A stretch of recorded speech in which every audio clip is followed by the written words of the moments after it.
For the last 15 minutes of our second 好啦， hour, I'm going 大家好 to 啊 go in camera so that we 嗰 can 邊已經 start 開始咗啦，咁我 business. 可以撳過去。 So in terms of just a few general comments off the top, today's meeting is taking place in hybrid format, so we do have someone joining us by video conference. And so I'm going to make a few comments. For those that are participating by video conference, click on the microphone icon to activate your mic, and please mute yourself when you're not speaking. For those that are participating in video conference or Zoom, at the bottom of your screen, you could select the appropriate channel for interpretation. You could choose either floor, English, or French. And of course, for those that are in the room, and these remarks are specific to our witnesses, you can use the earpiece if you need to listen to either French or English. I have two cards, which I will whip out of my knapsack while one of you guys starts speaking. If I hold up a yellow card, it means you have 1 minute left. Red means your time is up, and your microphone goes off. Always kindly wait until I recognize you by name before speaking. And please, please, please, please, and please do not speak over each other. It will be very hard for our translators to translate, and it makes their job very difficult. Of course, please ensure that all comments are addressed through the chair. And members, as you know, raise your hand if you wish to speak. The clerk and I will manage the speaking order as best as we can. And I thank you very much in advance for your cooperation. And I want to say a warm welcome to Mr. Fergus, who is here in place of Ms. Sodhi. You are warmly welcome, sir. Pursuant to Standing Order 1082 and the motion adopted by the committee on September 16, 2025, the committee is resuming its study on Canada's immigration system. It is with great pleasure that I announce our witnesses for the first hour of today's meeting.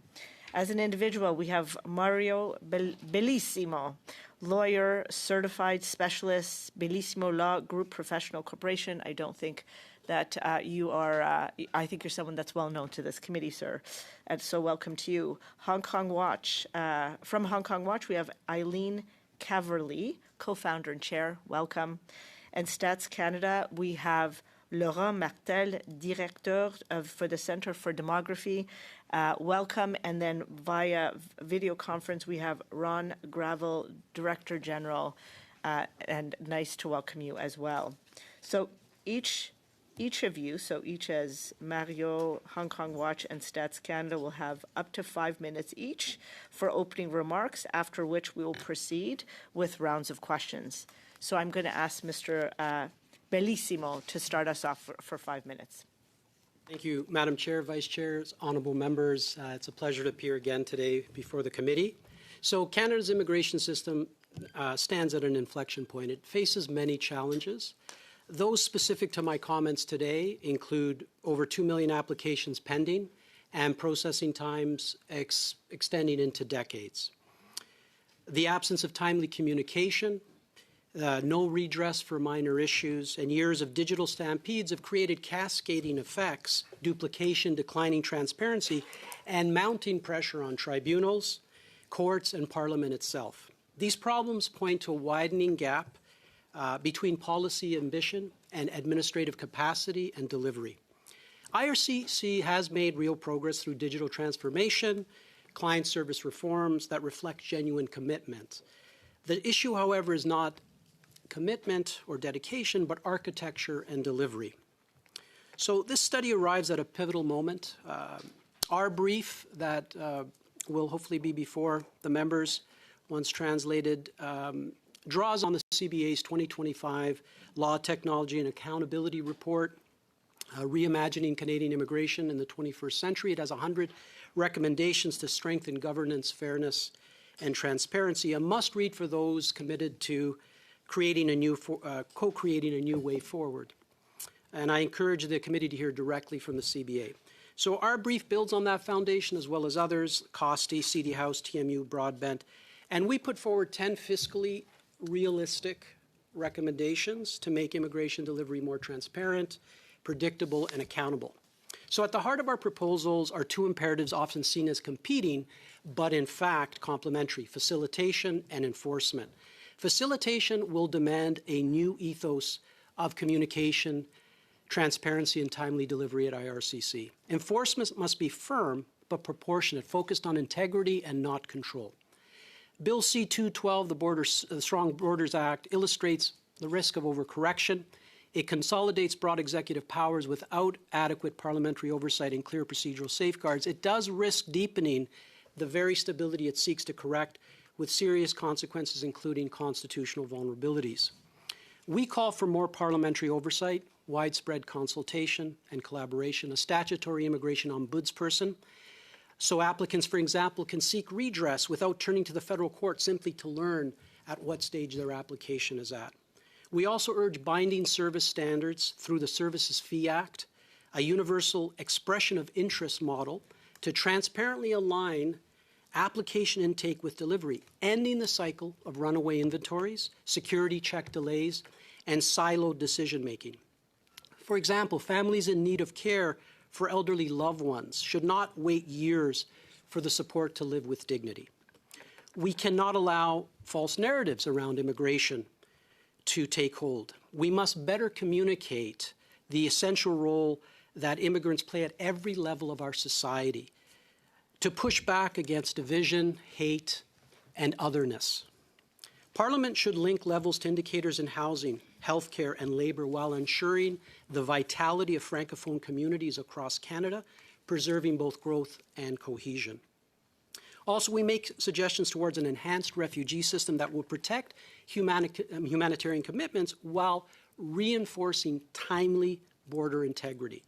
And as technology reshapes immigration decision-making, we need stronger legislative AI and automation oversight and digital equity, as well as statutory recognition of counsel to safeguard fairness and due process in the immigration world is essential. These measures reflect global best practices and would free resources through smarter upstream reform. They do not require major new spending, just enhanced coordination, accountability, and openness across departments, across ministries, tribunals, and courts. Before closing, I want to acknowledge the dedication of many government officials, settlement agencies, and legal professionals who continue to deliver under immense pressure. Their commitment is not in question, but they need a stronger framework, one consequential to all current and future Canadians. Thank you. I look forward to your questions. Thank you so much, Mr. Bellissimo. Excellent time. And next we will hear from Ms. Calverley from Hong Kong Watch, please. Chair, honorable members of the committee, thank you for inviting me to testify today. The Hong Kong Pathway is a special and temporary public policy launched in 2021 in response to Hong Kong's national security law. This policy was designed to provide a lifeline for Hong Kongers seeking freedom and safety. Alongside the UK BNO visa, it represents a remarkable collaboration between Canada and the UK, two countries united by shared democratic values and compassion for those seeking refuge. However, the Hong Kong Pathway was placed under humanitarian and compassionate category, HNC, along with several other special public policy. The immigration structure is unsustainable. All public policy, whether for Hong Kong, Afghanistan, Ukraine, and Sudan, should have their own dedicated admission quotas, rather than being restricted by the limited HNC quota. HNC admission target for 2025 is only 10,000. As of this year, more than 20,000 Hong Kong Pathway applications remain in the backlog, and fewer than 2,000 PR approval has been approved in 2025. According to RCC website, those who apply after July 2024 now face estimated wait time of more than 10 years, a sharp contrast to 6.5 months back in February 2024, when priority processing was still in place. The backlog of PR approval has created uncertainty and stress for those whose work permit have expired. I spoke to a mother in Markham whose work permit has been pending for more than 8 months, leaving her 10-year-old son unable to attend school. I have seen families in tears in my community center after open work permit were wrongly rejected. One applicant who was expecting a baby even lost her job and her health care coverage because of a missing Form 5707, a document that was not listed on the checklist. These are not isolated cases. They show human costs of slow, inconsistent processing and the heavy psychological toll placed on those waiting in limbo. There's also a significant economic impact. Without PR, Hong Kongers cannot transfer their NPF retirement savings from Hong Kong to Canada. So I testified in the committee last year about this. When an average balance of around $45,000 per account, billions of dollars trapped in Hong Kong right now, funds that could have helped this family settle and be reinvested in Canadian economy, create businesses, and also create jobs. Moreover, Hong Kong-trained doctors cannot practice in Canada without PR status. Yet, without work experience, Canadian work experience, they cannot qualify through economic stream express entry, even as Canada faced a national shortage of doctors. Hong Kong Pathway was established as a label for those seeking freedom, and Canada must ensure this label reaches shore and fulfill its promise. Here are my recommendations. Ensure all remaining Action C quota for Hong Kong Pathway are used this year and allocate additional slots to clear the backlog. Allocate economic class quota to qualify Action C applicants and lower the point threshold similar to professions such as healthcare and STEM, so to fast-track their application. Grant AIP, approval in principle status, earlier in the process, allowing applicants immediate access to work, healthcare, and education. This will stabilize families, support employers, and prevent loss of status due to administrative delay. In addition, fix the system errors that have led to wrongful rejections and establish an appeal system. Finally, allocating 20,000 admission target to the Hong Kong Pathway will be a win-win solution, upholding Canadians' humanitarian value, unlocking billions in private savings to boost our economy, and reaffirming Canada's commitment to the Hong Kong community, which has contributed immensely to our country for the last 4 decades. Thank you very much. Thank you. That literally took you to exactly 5 minutes, so thank you very much. Mr. Martel, will it be you or will it be Mr. Gravel who? It's going to be my colleague, Ron Gravel. Okay. So, Mr. Gravel, if you could maybe just say hello, hello, and then we'll start your time just to make sure we can hear you properly. No, we cannot hear you. Perhaps you can unmute yourself or turn up the volume.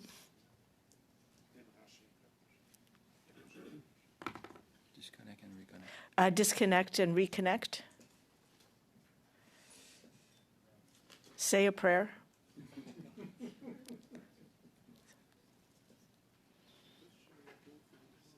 好啦，佢哋依家應該有個 connection 嘅問題。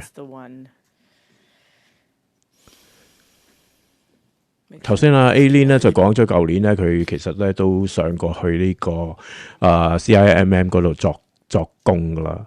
咁都係講翻差唔多嘅嘢啦。都係講 NPF 咁啊，即係如果香港人即係攞唔到 PR status 咧，基本上佢哋都係攞唔到啲 NPF 過嚟呢邊嘅。My colleague was going to speak, but I think it's your technician that may have put us in mute.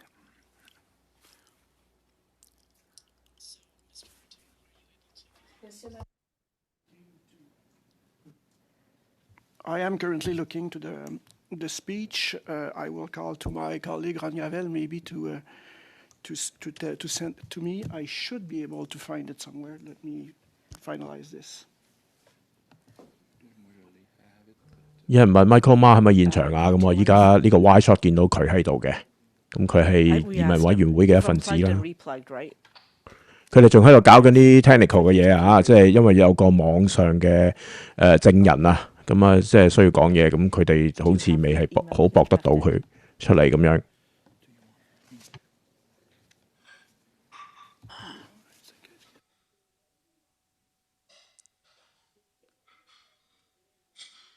阿 Sam 你咁靜嘅，好少可喎，你唔出聲嘅喂。因為我都斷斷地啊。哦。啲 connection， 我啱啱 check 到我個區，因為有 outage， 所以呢幾日都排緊期搶修，所以呢兩日點解我咁差？明白。I'm just wondering if we could just proceed to questions. I can probably deliver the. 咁啊，有觀眾都問我哋聽日會唔會講啦？咁當然應該都會嘅。咁我完咗，睇下我哋有冇機會都同 Aileen 可以溝通一下啦。Okay, let's get going. 睇下聽晚可以問到佢啦。聽晚 If you're able to do it in less than 5 minutes, we'd be grateful.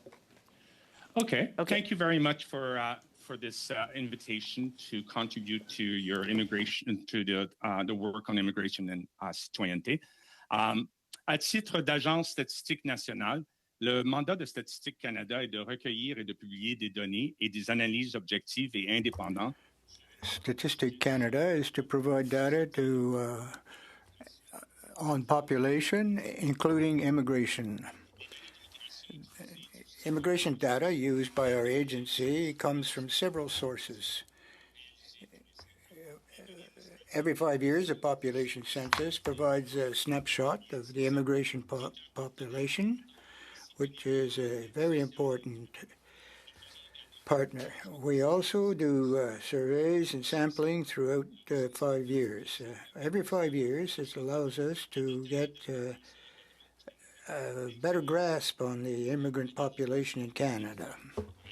For example, in 1921, the survey indicated that 23% of persons living in Canada were born abroad, and that this proportion increased to 47% in Toronto census metropolitan area. The census also provided a description of the characteristics of the immigrant population, including socioeconomic, family, and linguistic. Between census, we realize quarterly estimates that attract changes of size of Canadian population, including permanent immigrants and non-permanent residents. In response to legal obligations, these data are also used by IRCC to track the achievement of targets set out in their annual plan. The most recent population estimates show that after 2 years of the most recent population growth in 23-24, about 3% annually. This growth slowed over the last 12 months, mainly due to a decrease of 100,000 people in the number of non-permanent residents. It's important to note that Stats Canada population of non-permanent residents differs from that of IRCC's temporary residents and asylum seekers, as the two agencies have different objectives. Our objective is statistical. In order to accurately measure the size and characteristics of the Canadian population, while IRCC is responsible for administering various immigration populations and programs. The longitudinal immigration database is another important source of data that provides a better understanding of immigrant economic outcomes, labor market integration trajectories, and income. It's a link between IRCC's administrative data and tax data from CRA. Our agency's surveys also collect other info that is not usually available in census or administrative data, such as health, volunteering and participation, victimization, social cohesion, and social relations. Finally, Stats Canada produces and disseminates population projections that are used as a planning tool to federal departments. IRCC in particular uses these projections in planning further immigration levels, including Francophone immigration as part of the objectives of the Modernized Official Languages Act. I'll conclude by mentioning we pay close attention to the quality of these because it could conclude while the agency is not responsible for the immigration system or migration policies, it works in cooperation with key partners to continuously improve our stats programs. To this end, Statistics Canada has acquired data on entries into and exits from country from the CBSA in recent months. This data is currently being evaluated to understand how we can contribute to further improving the measurement of non-permanent residents and immigrant populations in Canada. Thanks for your attention, and we're ready to respond to your questions, whether it's myself or one of my colleagues that answer. Thank you very much.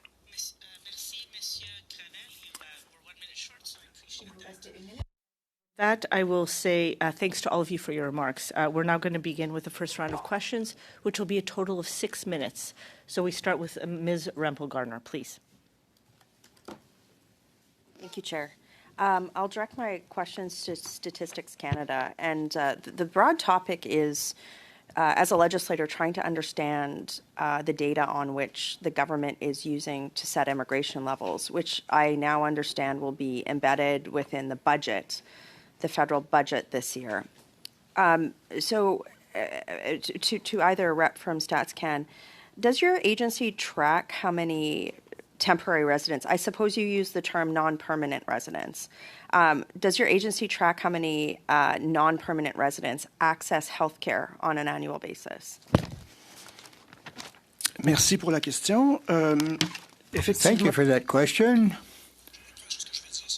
Well, first thing, Stats Canada uses quarterly surveys, and we use it by different departments, including IRCC, to respond to certain needs. We provide this information to the public in Canada, and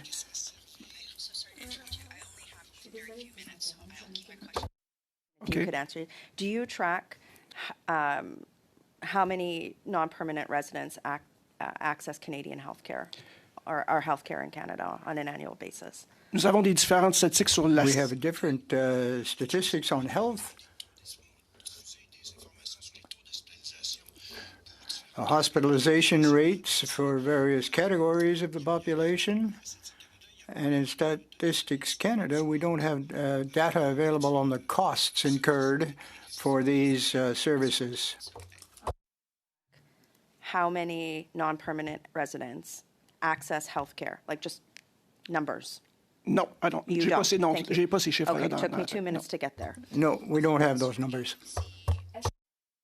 How many births occur to non-permanent residents on an annual basis? Les décès des résidents non permanents sont inclus aux estimations démographiques, oui.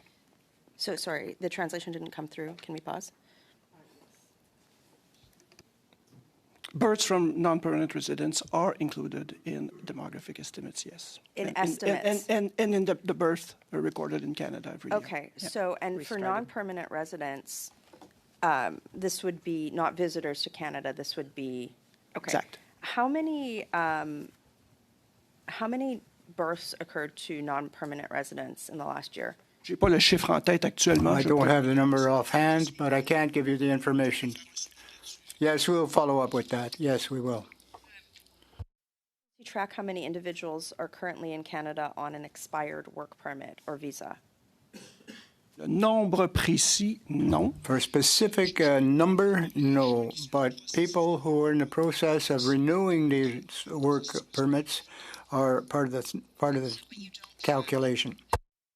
Or on an expired work. A recent Sun article discussed that Canada's population growth might be 3 times higher than Ottawa has estimated because a large number of people who were supposed to be in Canada or leave the country aren't being tracked.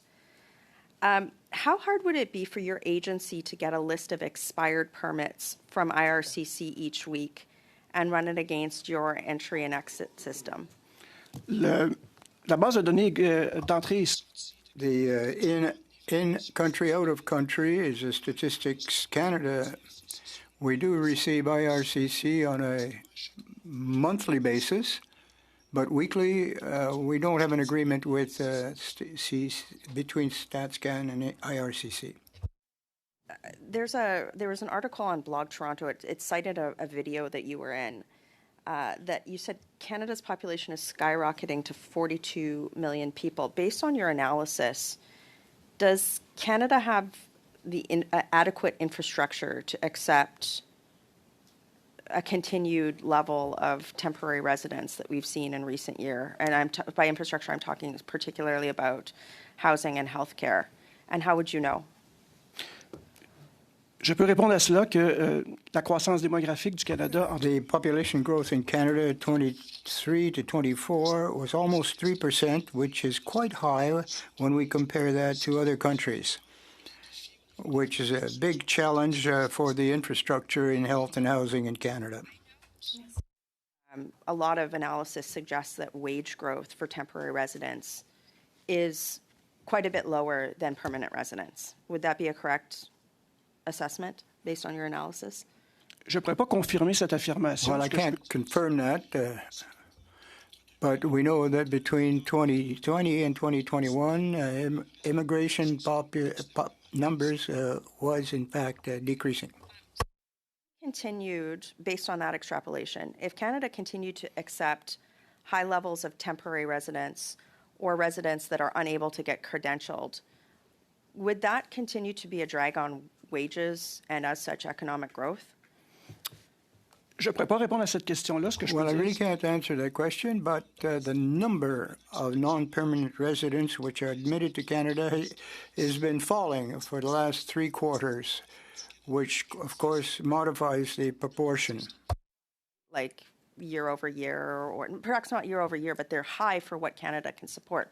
So if we have a delta, as your analysis suggests, between wage growth for temporary residents and a delta on per capita GDP growth, has the government asked you for any advice on how to model out whether or not the Canadian economy does actually benefit from this bit of a myth that we need high levels of immigration to sustain economic growth? That's time. A very quick response, please. on n'a pas eu de requête en ce sens. Ce que je We peux haven't dire, had c'est que any requests for that, but the demographic growth in Canada has slowed considerably over the last 3 quarters. And if we extrapolate that over years, the population might fall. This particular group of population might be less than 1.5%. Compared to 2024, which was 3%. Thank you, Chair. Thanks to all the witnesses for coming before the committee today. My first question is for Ms. Calverley from Hong Kong Watch. From your organization's perspective, what are the main factors contributing to the processing delays in the Hong Kong Pathway program? Is it primarily a resource issue within IRCC, security screening bottlenecks, or document verification challenges just specific to Hong Kong? Yeah, thank you very much. The problem actually is not resources, it's the emission targets. So very obvious because a lot of Hong Kongers, they have received AIP. So the application actually ready to go, just need to have the slot, the quota. And then IRCC will send them CPP, and then they can start to become like a PR, so the process. I think the problem was like when the whole temporary public policy started in 2021, we were told that there's no limit. To me, it's like, how could you possibly, there's no limit? There must be a limit. But there's no limit for work permits, or you come in as a student, but then after you fulfill the requirement, you have to apply for PR via Stream A or Stream B, but then there's a limit. Suddenly, there's a limit. And we were told the limit actually, like for this year, 10,000. But that's also cover other special policy came after Hong Kong Pathway, like for Sudan, Ukraine, and also Afghanistan. So all this public policy, they should have its own allocation rather than all the new created public policy put under HNC. HNC always with very limited emission target, like last year, 13,800, this year, 10,000. Next year could be 5,000. Right? But then we got like at least 50, 60,000, maybe more in the stream under HNC. So it's unsustainable. And I think for Hong Konger, this is like, they didn't expect. Because when they apply, if Canada say that the limit only 10,000, so first come, first serve, so that's it. That's much easier, right? But then there's no limits. And then when they're here, a lot of them, they spent 4 years here already. They pay taxes working, and then they study, they pay tuition fee, and then they apply H&C. And they start from there now, we need to wait for 10 years. So this is really a big problem for all the applicants. And also they are on only temporary work permits. What impacts have these delays had on the applicants? Those applications are in the system, for example, on their employment or study opportunities in regards to family unification or personal safety, and how have these differed between the open work permit and permanent residence streams? So all the delay is huge to them because as temporary resident, you can sometimes, some jobs, they only take PR. And some of the applicants, they are high flyer. They're from U.S., Ivy League from U.S., so Hong Konger, and they make $260,000, paying $80,000 taxes. They need to travel around the world for that job. But because she is still temporary resident, so she cannot fly around. So without PR, this kind of job actually not possible for Hong Konger. And also, when the work permit will expire within 3 years, that's a big trouble for these people because a lot of them, like the work permit expire next year, they have applied this year. And then they rely on maintained status. But some employer, I think, need RCC education. A lot of employers don't take maintained status. They don't understand that. They only look at your work permit, so it's expired, that's it. And also, like some applicants, they may change jobs. They may, move to another job. It's not possible. Yeah, when your work permit less than 6 months, a lot of employer won't take that. And also with ILCC errors as well, they reject them because of LMIA. So like for Hong Kong Pathway, you don't need LMIA. But they were rejected, no appeal system. So I think appeal system is important. Or someone, they have not submitted a form 5707. Actually, it's not on the checklist. They were rejected. And then they have to reapply again. That takes 8 months. So that's why a lot of family, they have no status in Canada. But they cannot go back to Hong Kong because of political reason or because they're still waiting for PR. You're not supposed to leave the country. Where can they go? They have no legal status. But waiting for PR another 10 years, a lot of Hong Kong... 1 minute. Yeah. Yeah, so I have 1 minute. So just keeping in mind that resources are limited and there are many urgent cases around the world. So what specific policy or operational changes would you recommend to reduce the processing time and restore confidence in this program for the Hong Kongers? I think because a lot of Hong Kong are going Y Stream B, they have work experience, but they cannot meet for example, express entry for 500. So I would recommend that we can lower down that to like matching healthcare or STEM, STEM. So then we can fast track at least a few thousand applicants can go via express entry. Thank you so much. Thank you, Ms. Aye. Thank you, Ms. Calverley. Prochaine, on a Monsieur Brunet-Dusset pour 6 minutes. Merci, Madame. Thank you very much, Chair, and thanks to the witnesses for appearing today. Ms. Calverley, I'm very pleased to see you. The transfer of candidates' Hong Kong pathways towards the express entry, would that attenuate or relieve the pressure?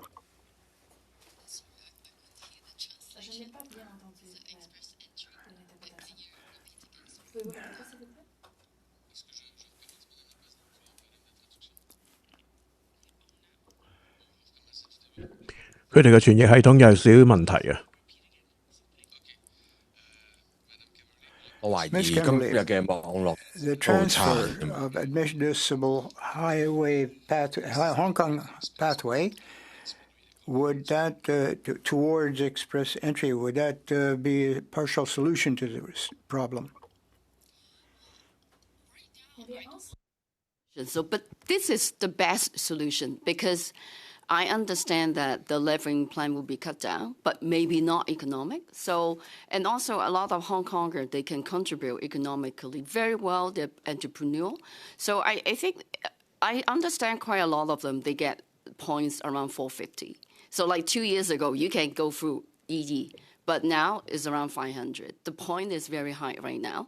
So I think this is a good way to fast track some of the applicants. And also, I think this is the new government's goal to help with our economy. So they want young professionals to contribute in the economy. So I think like this group of people is, possibly is the best way to have some economic allocation to clear the backlog.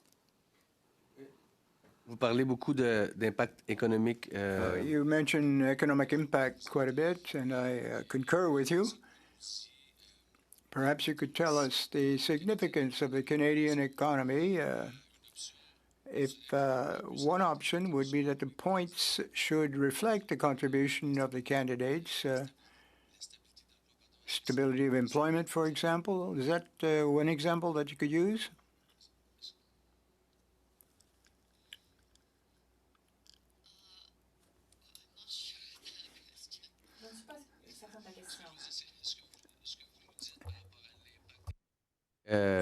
The economic impact of your Hong Kongers.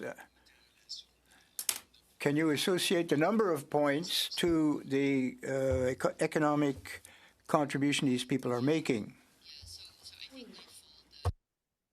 Category. So now the ICC lowered that to 470. So I think we can also allow HNC applicants to go through DE with 470, for example. And for STEM, so that is science, technology, engineering, and mathematics group. So I think their points are around 460. So the government can allocate this group of professionals with lower points. So why can't they create one system to allow HNC applicants with similar categories? So we can say HNC applicant, no matter like what public policy, Ukraine or Hong Kong. So if you meet 450, 460, you can go via EE. So that is another way to clear the HNC backlog. Je veux revenir sur les MPF parce que vous avez eu la passée, ou en tout cas dans les derniers mois. I'd like to come back to the study that we conducted on the retained numbers. Can you tell us what percentage that might be? 20% for the Canadian economy, the fact that they could not withdraw their money from their accounts. PF is very important because a lot of Hong Kongers, they try to withdraw the money from the retirement savings, but they cannot because without permanent residency, proving to the Hong Kong Monetary Authority or to our financial institution like Manulife and Sun Life, they won't let you withdraw the money. So you need to have PR. I think like we testify, we talk about that, and also we have Manulife executive coming here, they make it very clear, without proof that they are moving here permanently, they cannot withdraw the money. So it's a huge amount of money because 40,000 per account. And we are talking about 40 to 60,000 people. We're talking about billions of Canadian dollars that can be transferred from Hong Kong to Canada. And that will really can help our economy. Et je me questionne par rapport au fait que finalement ces compagnies-là, Well, I note that these companies, Manulife and Canada Life, respect the regulations, Hong Kong regulations, that they will not allow the individual policyholder to actually access their money. But even if it is involuntary, do these people respond to a transnational flow? Canada need to fast-track the Hong Kong pathway applicant because actually if Canada delay, they have to wait for 10 years. I don't think they can get the money from Hong Kong anymore. Because like we can see the experience like in the old days Soviet Union, like Poland. So you can go, but not your money. So it's another way of we call financial transnational repression. You can leave. Thank you, Ms. Calverley. But not your money. Thank you, Ms. Calverley. Merci, Monsieur Brunel-Duceppe. So that Thank you, ends Ms. Brunel-Duceppe. Now we are going into our second round, which is 5 minutes total. Our first questioner will be Mr. Michael Ma. Thank you, Madam Chair. My questions are addressed to Ms. Calverley. When the Hong Kong Pathways program was launched in the summer of 2021, Hong Kongers were made a promise by the Liberal government. Many vulnerable families then used up their life savings to support the initial years in Canada, hoping that this was an investment in their future. Ms. Calverley, has the Liberal government made good on their promise on the legitimately vulnerable people in Hong Kong Pathways program? Well, I think we are very grateful with this scheme. So I must say we are very grateful with the Liberal government. I think for the year, a lot of Hong Kongers came to Canada because of this scheme. We were very happy until last year. So a lot of Hong Kong people in our community very disappointed because we were told it's unlimited. Although it's not really a lot of people applying. Like, for example, the UK BNO scheme, we got 230,000 going to the UK. In Canada, now we got 20,000 cases stuck and another 12,000 already approved. We're talking about 32,000 cases. We're not talking about tons of people like flooding Canada. So actually, it's not a lot of people. So they choose Canada because they like Canada. They like Canada more than another country. So that's why they're here. And they contribute to the society already. Hong Kong people, they are very entrepreneurial. And they don't rely on the system or any benefit. They contribute and they pay taxes. So I would tell you that, reply to Michael Ma MP, they are very disappointed with the government right now, especially when they enter the submission date after. If you submit after July 2024, the answer is you have to wait for more than 10 years. How can they be happy? Great, thank you. And so for those in the Hong Kong Pathways, net contributors to our society, as you mentioned earlier, they are paying international tuition, mortgages, or rents while waiting for PR. Does your organization have any data on the consolidated economic footprints of those in Hong Kong Pathways to Canada? Majority of the new immigrants from Hong Kong via Hong Kong Pathway, they are young professionals. They're between 25 to 35. I would say we don't have official number, but they are, the contribution is very good because they are mainly in finance, IT, AI, and also engineering industry. So, and they paying high taxes. I think some unofficial number, they are paying average much higher taxes than average Canadian. And their average salary, even as a temporary resident, are much higher than the average in Canada. Following that, I understand some of these applicants have purchased homes under the non-residence tax scheme, and they were promised a refund when they get their PR status. Can you speak to that, please? This is very, very devastating situation because before 2024 February, the application timeline is only 6 months. Like if back to 2022, 2 months. So that's why they purchase home and they pay extra taxes of over $200,000 to $500,000 taxes. And some of them, they already lost this money. And a lot more people will lose this kind of money next year if the PR application continue to be delayed. I feel so sorry for this family because they actually need this money for resettlement, or they can reinvest in businesses in Canada. But now all this money is stuck into the tax, and there's no rebate. Okay, very quick question then. I was shocked to hear in the early October that processing time have now changed.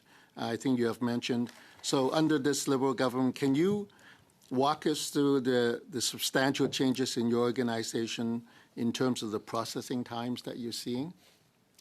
Well, this is huge because like we will receive 500 emails in our system because people asking for help. because they say, I cannot wait for 10 years. So they need help. And also, especially if the work permit is about to expire, they're very frightened. And we have received quite a lot of rejection cases. We hope that we can pass on the rejection cases so that the MP can help them, because they need the status to continue to work. Thank you, Ms. Calverley. Thank you very much. That's 5 minutes. Thank you, Mr. Ma. Next, we have Mr. Peter Fragiscatos. Thank you, Chair. Thank you to officials for being here today. Not officials, sorry. Thinking about the previous meeting. Thank you to witnesses for being here today. I'm going to ask Mr. Martel, and then I'll go to Mr. Bellissimo. Mr. Martel, you talked about a change in population recently, Canada's population going down substantially, and you also spoke about, when engaged with Ms. Rempel earlier, about the decline in the temporary in the non-permanent resident population. Could you speak to those points again? Could you offer more detail? Yes, for sure. Canada experienced a record high. En fait, je m'exprime en anglais, mais je vais le formuler en français. Le Canada. Canada has seen a record population growth in 23, 24, and it was as high as we've seen in The major part of this growth was linked to international immigration and not national birth here in Canada. For the last 3 quarters, October last year onward, we've had significant reduction of these numbers for temporary immigration. And those targets were reduced by RCCC.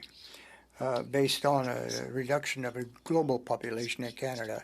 In the second quarter of 2025, it was 0.1% as growth. But if that would be annual, that would be less than 0.5%.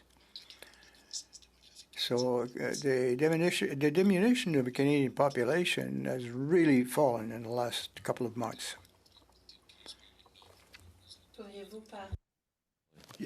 La décroissance du nombre de résidents non permanents. Well, the reduction measured by our estimates over the last 3 quarters for the the study visas and temporary. So it's those main reasons for which the population of non-covered residents or non-registered, if you will, has fallen in Canada. Measures introduced to get to that result are having their effect. Je ne peux pas commenter sur les politiques mises en place par le gouvernement. Well, I shouldn't be commenting on Canadian government policies, but Statistics Canada has noted that the non-resident population has been falling for 3 quarters. And the objectives, which were explained to us by RCC in their work plan, well, they're attaining their objectives. Appearing at committee today, you put a number of things on the table, but I want to ask you about the digital turn that we're seeing, and there's many democracies taking that up in a variety of ways, trying to understand how the digital transformation, the revolution, in fact, that we're seeing, how that can make government services more efficient. Do you have thoughts or a recommendation to this committee specifically on that, how that could help in more efficient processing time, for example, at IRCC?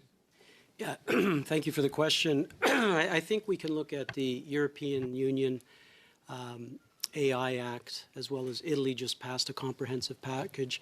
My belief is that with legislative guardrails as to explainability, notice when it's used, plain language, the opportunities are immense for wonderful leveraging of technology. Much of what we're talking about today can be heavily alleviated with proper tracking when the technology allows that.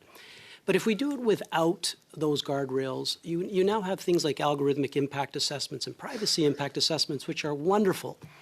But we need to get it to a mass universal level where all people can understand how it is benefiting, as opposed to creating a narrative of one that it is to be feared, when it's really the opposite if deployed ethically and innovatively.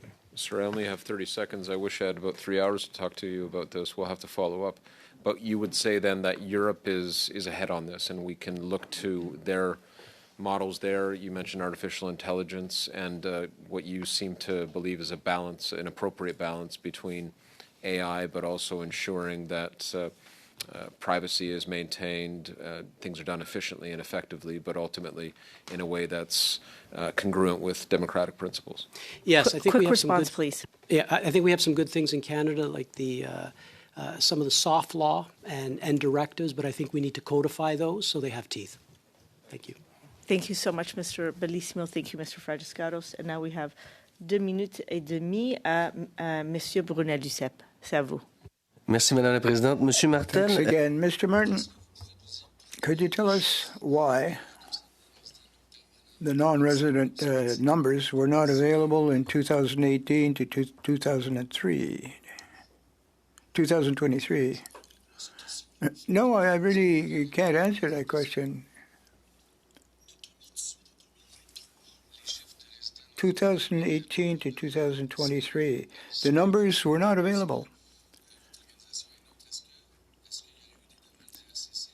Were there requests from the IRCC requesting you not to publish these on your website? No, not at all.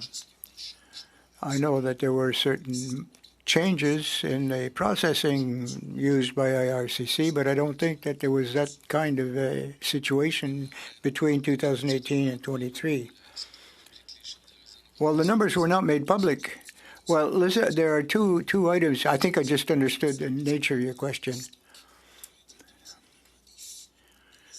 The flow of permanent residents or the backlog as well, there were certain periods where we could not make them public, but the change, no, I understand that. I'm looking for a number that came back in 2023 and 2018. Well, that was the stock, if you will. There were changes in the methodology used and the algorithms as well. No communication between Statistics Canada and yourselves? Well, we share all our data with IRCC, but you didn't have any numbers for those years. I see a nod from the chair or the clerk.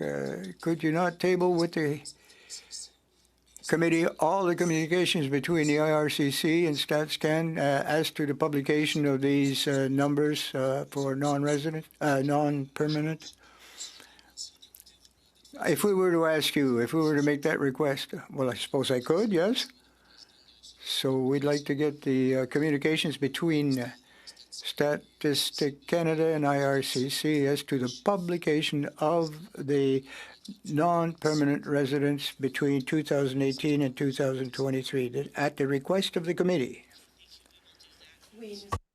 I think that's your time as well. So thank you, Monsieur Martel. Thank you, Monsieur Brunel-Duceppe. We have 7 minutes left, so I'm going to give 3.5 minutes to the Conservatives and 3.5 minutes to the Liberals. So Mr. Redekop, you're up for 3.5 minutes. Thank you, Madam Chair, and thank you to the witnesses for being here. Mr. Bellissimo, you spoke in your opening remarks about C12 and constitutional vulnerability. Could you maybe expand what you were referring to there? So I think that's in respect to any time we set timelines as it relates to refugee claimants, 14 days, 1 year, you risk losing an individualization of the process, and the fact that they may not then have a hearing before removal, even though they might go through the pre-removal risk assessment process, has constitutional vulnerability, as does some of the potential data sharing that, albeit some of it has now been tabled in C2, but in C12, that kind of data sharing does get into some privacy concerns and risks pushing us back. So in your opinion, that C12 is at risk of being constitutionally challenged? Yes, I believe it is, as it currently reads. Okay, thank you. You were here, I think, last Parliament a number of years ago, and you talked, I think what I recall the discussion was about approving technology and things like that were needed. And since then, we've had this massive failure on the part of the government with asylum claims and a lack of managing the system, which has led to people being almost compelled to do asylum. And I guess my question for you is, do you see a strain being put on the system partly because of that? And are there some changes that you think should be made in terms of technology? Yeah, I think, as I referenced in my previous response, I think we need to leverage the technology to control intake versus output.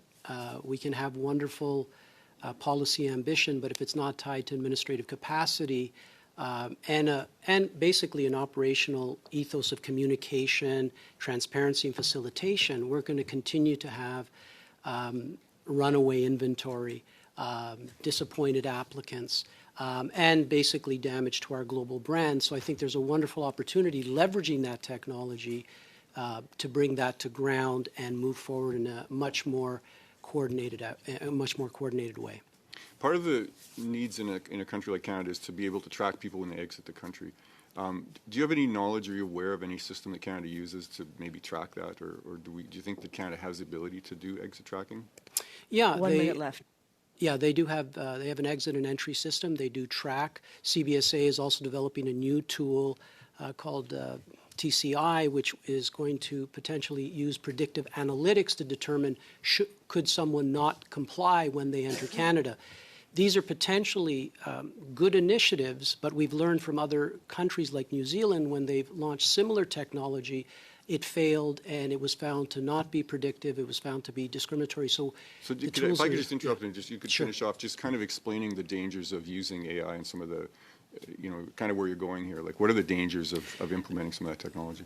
The dangers are if the predictive analytics are used in a way that places people in digital prisons that are not unique to them, that are based on widespread characteristics. We move in areas where we've seen internationally, and in some cases in the criminal context here in Canada, where we can run afoul of privacy and proper identification and proper predictive work because the technology is not there yet. That's why we need those guardrails, legislative guardrails. Thank you, Mr. Bellissimo. Thank you, Mr. Redekop. 3.5 minutes for Mr. Fergus. Merci beaucoup, Madame la Présidente. Une des choses que j'admire beaucoup. Thank you very much, Madam Chair. One thing that I really appreciate and to have evidence, data that is evidentiary. You've tracked the first two quarters of the year. In the first quarter, the population of Canada increased by about 20,000 individuals, and Statistics Canada attributed almost 100% to immigration. Is that correct to your thinking?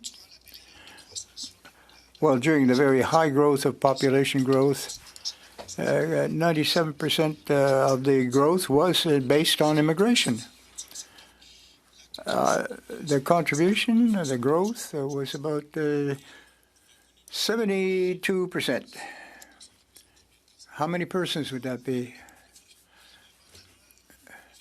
Well, I'm sorry, I can't give you that number just off the top. I'm not that good at math. For the first quarter then, January, April, Statistics Canada attributed the growth of the Canadian population at 20,000 individuals. Well, yes, because it was 0.1% of 20,000 individuals is perhaps it's stagnation of the population, in fact. Could you share more recent data on arrivals in Canada? Well, we'll go back a couple of months, and since that time, the household 1.5 birth rate has fallen to 1.5. Actually 1.25, the number of births by female. And for industrialized countries, what is it, about 2.1% growth birth rate?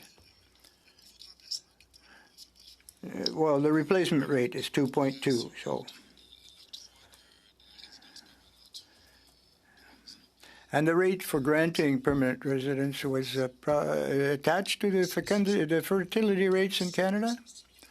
Well, in the absence of immigration, the Canadian population would decrease, and would decrease and is decreasing because we're under the replacement rate since 1970 rather. So without immigration, the Canadian population would diminish and has been diminishing for several decades, which is the case in Japan, for example.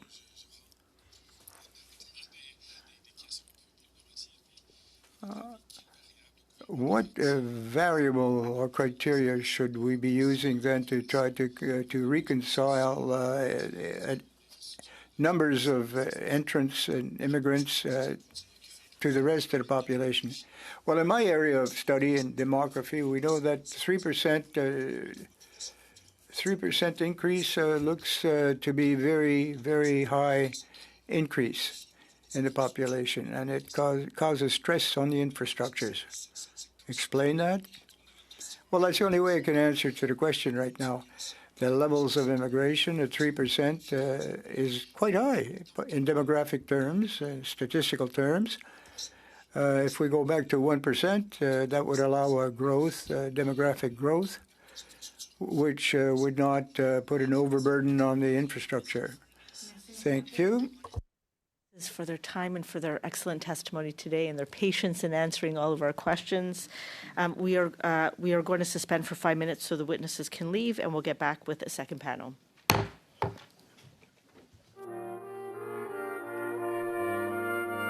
好，似乎咧呢一 part 就已經完咗啦，阿 Sam。完結啦，係啦，係啦。咁我哋呢一 part 就應該完結啦。我一路會 mon 住嘅，佢之後嗰 part 就應該會係講另外一啲嘢嘅。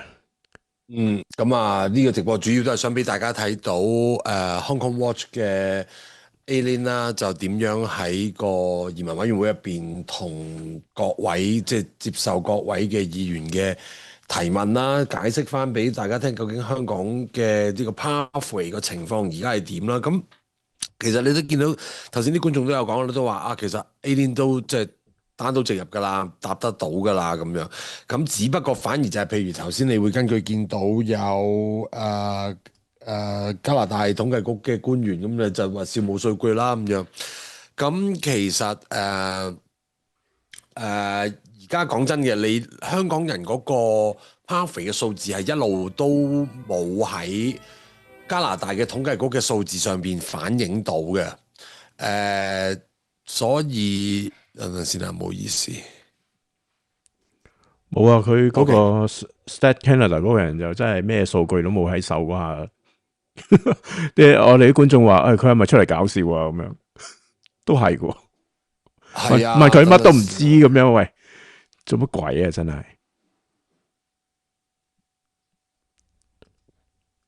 等等唔好意思，因為你有咩問題出現咗咧？阿 Sam 就係一路就係網絡問題啦。係，我而家又要同網即係Rogers 嘅嗰啲都唔係機械人㗎啦，已經同啲 agent 傾緊㗎啦。咁但係就煩咯，係咁，所以我而家都唔能夠專心集中，因為嗰啲 agent 咧，你放走佢咧，你又唔知要等幾耐先揾得翻佢。係好煩啊！所以咁啊，呢邊就即係其實都老實講，你話新嘢多唔多？唔多，大家都知道嘅嘢嚟嘅。其實今日講，但係就叫做喺個移民委員會入邊再提出咯。咁其實咧，之前都講，其實之前都講過噶啦。咁因為我呢輪咧，我都搜集緊一啲資料咧，就係即係 Hong Kong Pathway 嘅歷史啊。咁我就諗住睇下會唔會剪一條片咧，就係去即係重組翻究竟成件事發生咩事，咁俾大家睇。但係咧都需要一啲時間去揾資料啊。咁但係咧我就都已經揾咗即係都我諗7八八噶啦，都揾資料嘅資料。咁但係睇下我會點樣剪翻出嚟咯，因為好長。我發覺咧，因為我哋講 Stream AB 咧，我哋有個 playlist 嘅。咁我睇翻咧，我哋有80幾條片喺個 playlist 嗰度。咁咧有啲好多嘅里程碑咧，都喺入邊。我都係睇翻自己個 playlist 咧，去揾翻究竟呢幾年嚟邊一日發生過咩大事。因為我喺出邊反而係揾唔到，我反而係揾翻自己嘅 playlist 揾得到咯。咁阿 Sam 你頭先行開咗嘅時候咧，我就話咧，我呢輪係其實我係揾緊即係 Hong Kong Pathway 咧歷史，即係呢幾年嚟咧發生過咩事，我諗住係做一條片咧就 recap 究竟發生過咩事嘅咁啦。咁啊，但係你阿 Sam 你都未知嘅，我因為我自己着手做緊呢樣嘢啫。咁我就話我自己我哋自己個 playlist 咧反而係最足啊！我喺出邊揾係揾唔翻，揾唔翻出即係成個歷史發生緊咩事咁咯。係啊，咁所以即係我哋其實要查翻就好齊料嘅，老實講。係啊，但係就好長咯。咁我就都要有啲時間去消化下，同埋點樣可以好簡潔地咁樣 present 翻出嚟，即係究竟發生過咩事啦。咁直至到依家究竟係點啦，咁咯。係啊，即係講真，頭先有啲位，即係雖然都有啲會專登問，即係嗰個經濟嘅貢獻啊。點解我話加拿大統計局冇數字俾到你咧？嗱，首先譬如人口普查咁計，上一屆嘅人口普查其實已經可以填 HK， 我有啊，係一個我獨立嘅填啦，係啊，係啦，即係你可以填香港係自己獨立族裔嘅，但係21年做人口普查嘅時候，個 pathway 先啱開。等陣先啦。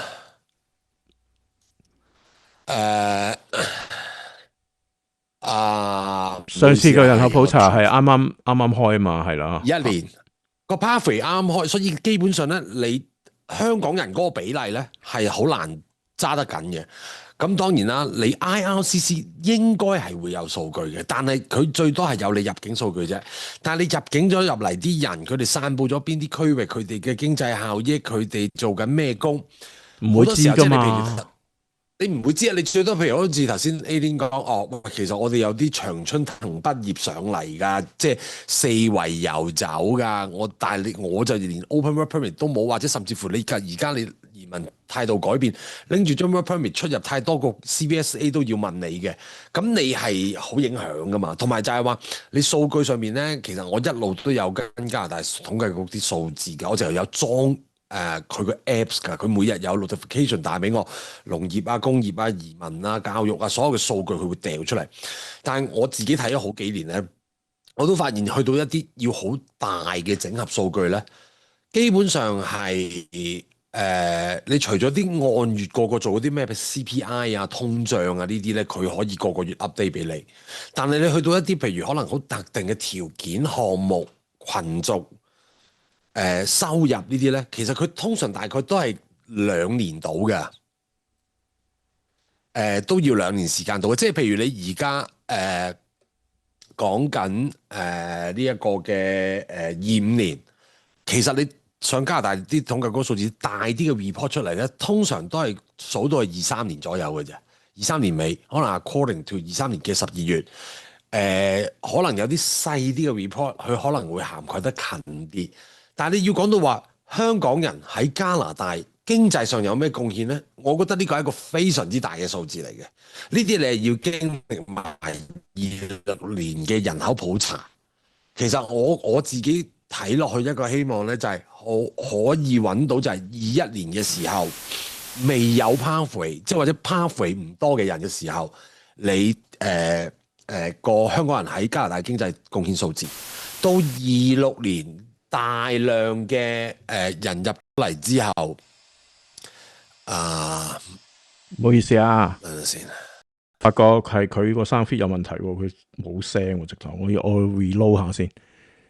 OK， 唔好意思啊。咁跟住之後咧，我真係俾呢個 agent 煩到我死，呢個答嘢又慢，又要呢樣嗰樣。我可唔可以瞄佢條聲啊？唔緊要。我哋大家都喺度忙緊自己嘢啊！我想講，因為呢啲中午嘅直播好笑喎，因為26年個數據出，可能要27年先公佈到嘅。其實你公佈翻，你一睇翻21年同26年嘅人口普查，香港人嗰個大數據你先至可以掌握到嘅。其實你而家問係冇用，喂，個個都散收收。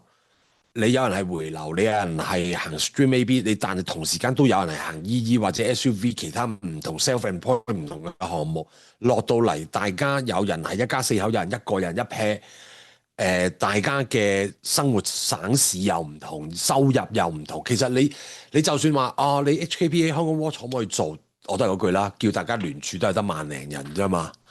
咁你點能夠 gather 到呢個咁數？其實人口普查係一個好緊要嘅，即係如果嚟緊未來出年嘅人口普查填俾你嘅時候，經希各位填翻自己係嚟自香港，就唔好填 Chinese。其實有選項俾你揀香港而唔係中國。跟住之後你就再將你自己嘅資料填翻落去。咁我覺得咁樣嘅加拿大統計局佢先有機會攞到嗰個數字嘅。如果唔係你嗰個數字邊有得講啫？係咪先？係嘅。好啦，咁我發覺佢個 stream 咧，嗱其實咧第二部分嘅會咧已經唔Aileen 已經嚟咗場噶啦。咁同埋佢第二部分嘅會咧係點講？佢個聲音係直頭有問題。我攞第二個 source 去聽咧，係完全聽唔到嘅，係聽到啲雜音嘅啫。咁啊，所以就我諗今日嘅 live 咧都差唔多啦。係。咁啊，我個樣已經面口已經唔好睇啦，因為我已經開始對住明白個電腦 Roger 入邊嘅 agent，我已經準備要爆人啦。練好自己 EQ， 即係咧佢 keep 住我就係問佢點解會斷。咁我又一路問我攞資料，佢就當我問我你有冇插咗個 modem 啊？我話你 disconnect 之前呢幾日我冇喐過任何 setting，OK？你不如調翻轉頭幫我查你出嚟俾我係咪有問題？因為我隔離嗰區我頭先 send 咗俾 Ringo 睇係有 internet connection outage， 咁你起碼話幫我聽幾時 fix 到啊？咁我嚟緊都仲要做直播啊嘛，真係激死我啫！好啦，喂，唔緊要啦，咁啊係啊，我專心處理呢一位 agent 啊，咁啊，直播時間到呢度，咁我哋可能聽晚嘅移民的你好嗎咯，咁同埋為咗解決你嘅問題，係咪應該要開翻個 Starlink 俾你咯？我同條友糾纏完先，我一陣再打俾你。呢啲係我哋公司內部事務啦，但係咧對於觀眾嚟講咧都係有影響嘅，因為如果你嘅線路好差咧，咁好難做落去個節目，係咪先？係啦，我。唔好講咁多啦，好啦，咁啊各位，咁我哋聽日再見啦，再講，拜拜。我再做節目，我發下脾嘅，我知，我再講，拜拜。